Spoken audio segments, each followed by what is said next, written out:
Cariyos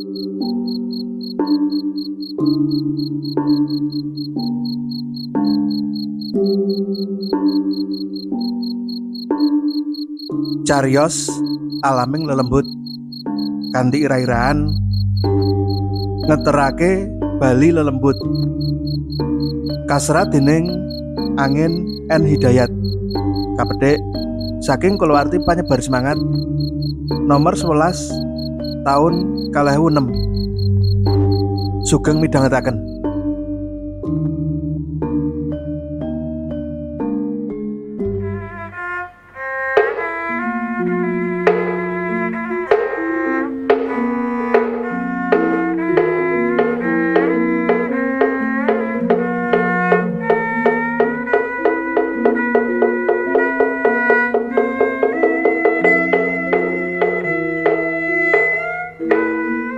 Pawai kesenian jaranan mubeng kutha mentas wae bubar. Peserta pawai sing dumadi saka siswa SD, SMP, lan SMU wis padha bali dhewe-dhewe. Kari guru-guru lan wong-wong sing perangkat kesenian jaranane disewa dening pihak sekolahan wae sing isih ibut kringkesi gamelan. Semono uga sing kedadian ing SMP Negeri 4. Kira-kira jam 7 bengi punjul sithik. Sawetara guru lan para pengrawit kesenian jaranan isih repot ana sekolahan. Guru-gurune padha ngrewangi ringkes-ringkes perangkat gamelan lan jaranan. Biyantu para pengrawit sing uga minangka anggota kesenian jaranan sing disewa. Pak Sugiyo, pesuruh, kerangkep penjaga lan tukang kebon sekolahan kono melu ngrewangi sakwise nggawekake wedang kopi kanggo para guru lan pengrawit.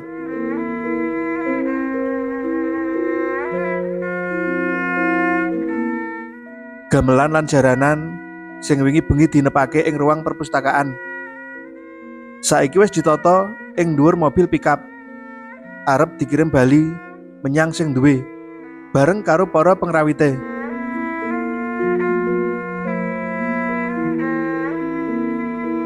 Kados pundi Pak Mijan?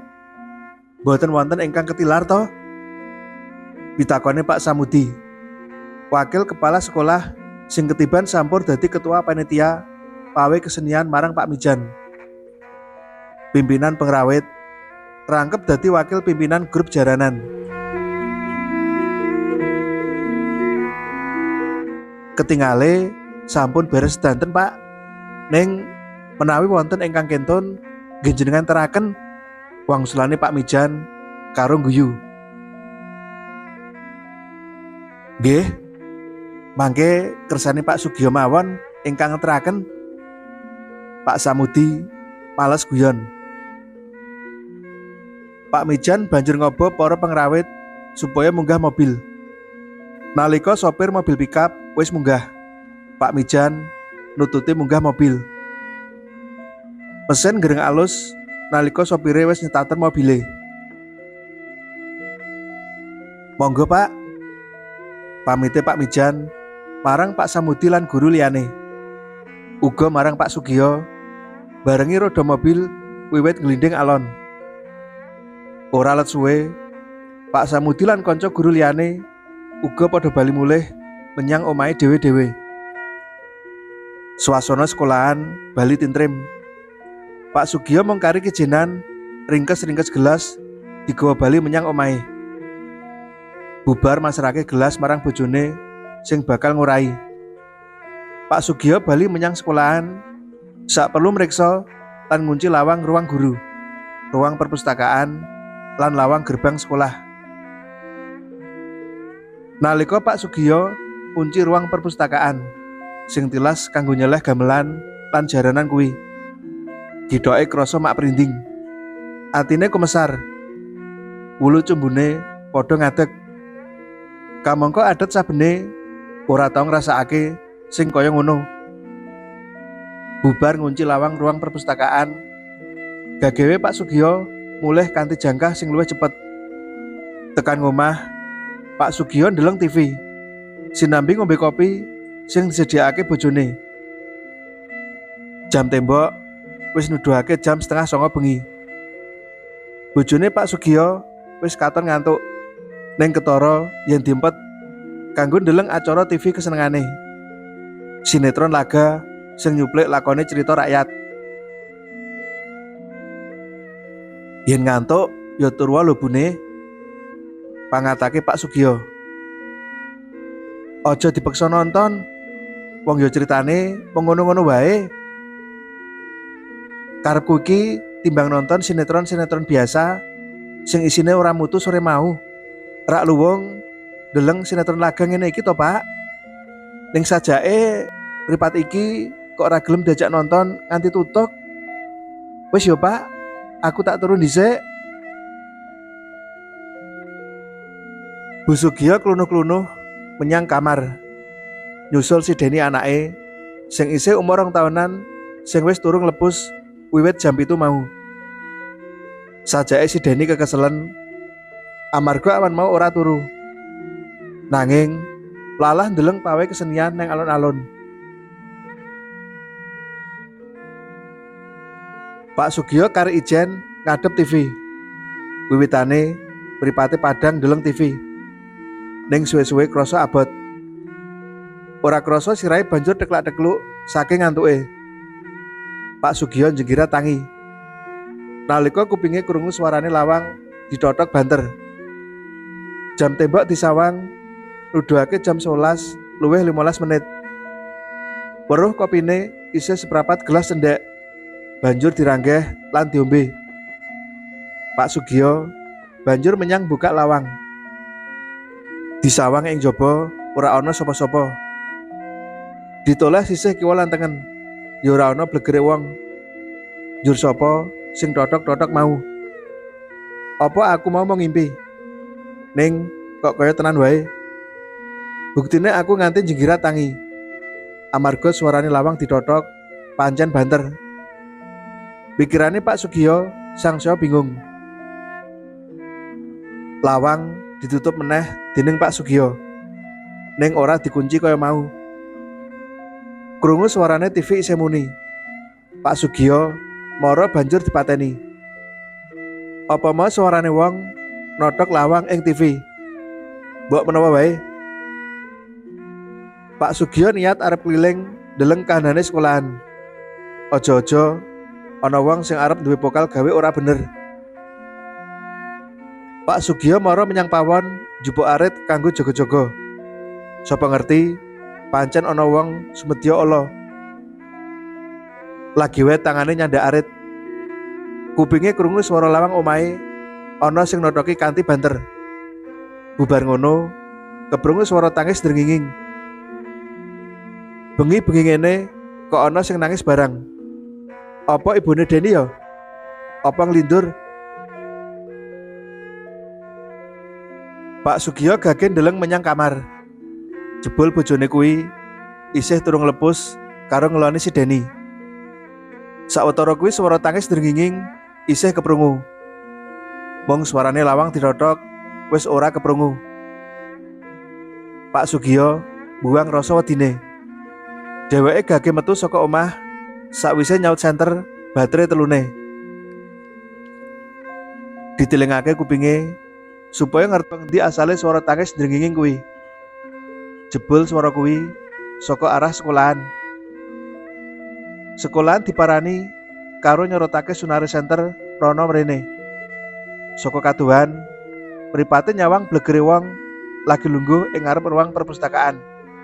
Center banjur disorotake mrono. Pak Sugiyo nyedak. Saiki katon rada cetha kena sorote center lan lampu teras ruang perpustakaan. Yen sing lungguh ing teras ruang perpustakaan kuwi bocah wedok. Sandangan sing dienggo kaya sandangane pemain jaranan. Bocah wedok kuwi lungguh karo wis drenginging. Lho, Nduk, kowe bengi-bengi ngene kok ana kene? Omahmu ngendi? Pitakone Pak Sugiyo tanpa mikir sing ditakoni bocah tenan apa ora. Kula ketinggalan rombongan, Pak. Kula mboten wantun wangsul ijen. Tulung, Pak. kula jenengan teraken wangsul. Tembunge bocah wedok kuwi karo isih nangis mingsek-mingsek. Lho, omahmu kuwi ngendi? Nggih griyane tiyang ingkang gadah gamelan lan jaranan ingkang dipun sewa sekolahan mriki kangge nderek pawai kesenian kala wau niku. Lho, sik to.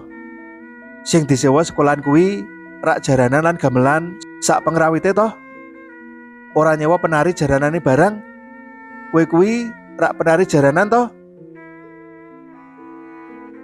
Kula niki ingkang manggen ten gamelane jaranan niku lho, Pak.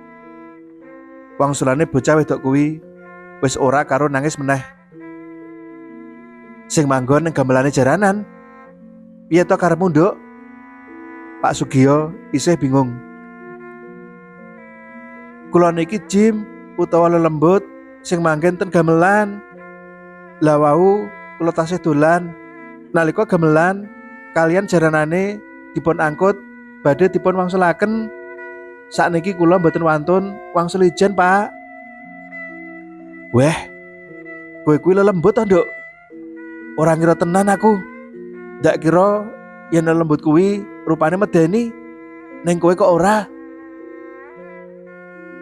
Kula rak saged malih werni-werni to, Pak. Ning kula remen ngangge wujud penari jaranan ngeten iki. Napa jenengan kepengin sumerep wujud kula ingkang medeni? Ora, Nduk. Wis ayo ndak terake bali. Ning piye carane ngeterake kowe? Jur, kowe apa ya apal dalan menyang omahe sing duwe jaranan lan gamelan kae mau? Jenengan rak gadah sepeda motor to, Pak? Kula jenengan bonceng sepeda motor jenengan mawon. Mangke kula aturi pirsa radosanipun kalian griyanipun ingkang gadah gamelan jaranan niku wau. Sidane tengah wengi kuwi Pak Sugiyo ngetokake sepeda motor bebeke weton taun lawas. Bocah wedok lelembut kuwi tanpa dikongkon langsung ketapel ing boncengan. Pak Sugiyo arep semontong larang. Ning bareng sepeda montore ora krasa tambah abot, sediane diwurungake. Lawang gerbang sekolah dibuka dening Pak Sugiyo. Sakwise njagang sepeda montore, sepeda motor dituntun metu. Lawang gerbang dikunci meneh.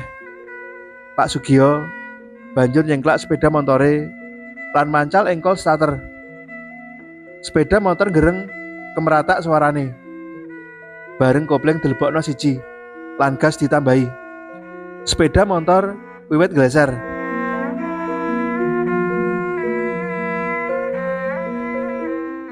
Pak Sugiyo nglakokake sepeda montore anut abane bocah wedok lelembut sing dibonceng. Lakune sepeda motor banter banget, kaya disawatake. Dalan sing diliwati ya ora ana juglangane babar pisan. Mandeg griya ngajeng nika, Pak. Nika sing lampune ngajeng griya mentor-mentor lan wonten papan naminipun grup kesenian jaranan. Panuduhe bocah wedok lelembut. Pak Sugiyo manut. Sepeda motor dindek kaya sing dijaluk bocah wedok lelembut iku mau. Matur nuwun, Pak.